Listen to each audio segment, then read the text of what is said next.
Hello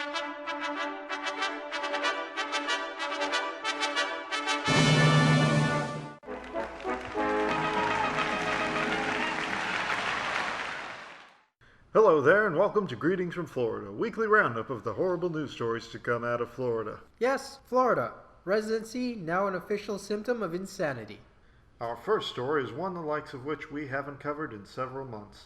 You better keep your mouth shut about this, with some sound advice given by a teacher to her suitor, drawn from her pool of students. In total, she had 3 lovers, each young and naive. They would go for kissing lessons and trips to the park to have sex in the back seat of her car. And what undid all this bliss, you ask? Simple. The first and golden rule. Don't leave evidence. Her phone was seized, and nude photos and texts were found in her text log. In the end, she bonded out of jail, only to find out she was pregnant. At least her students knew how to do something right. In our next story, a Florida man tries to kill his father for his inheritance. John Knutson Sr. was almost killed by John Knutson Jr. on Thanksgiving a few days before they had a fight where Sr. told Jr. he had to get a job, other than as a poor Billy Ray Cyrus lookalike. Jr. tried to electrocute his father with 2 live wires, knowing he was the only heir to his will. But the jolt did not kill the 81-year-old so much as convince him he needed to rethink his will, and after his son walked out of the room, he quit playing possum and ran off. All just another reason not to have your relatives over on the holidays. For our next story, a nightmare in Polk County as a drunk man enjoying the pleasures of fellatio accidentally hits a bicycling homeless man. One homeless man, Terry Lamont Ross, was hit while riding his bicycle. The driver for this part thought he'd hit a stop sign. But he was rather distracted at the time. He had just picked up a date from the bar, and she was keeping him quite distracted. Luckily, the hit was seen by a bystander that got the license plate. Thank God for good people, and we truly mourn for Terry Lamont Ross. For our next story, a case of gift nabbing has gotten out of hand. 6 brides banded together in a search to find out who was stealing their presents. They looked far and wide, and finally, searching through their wedding photos, found the perpetrator.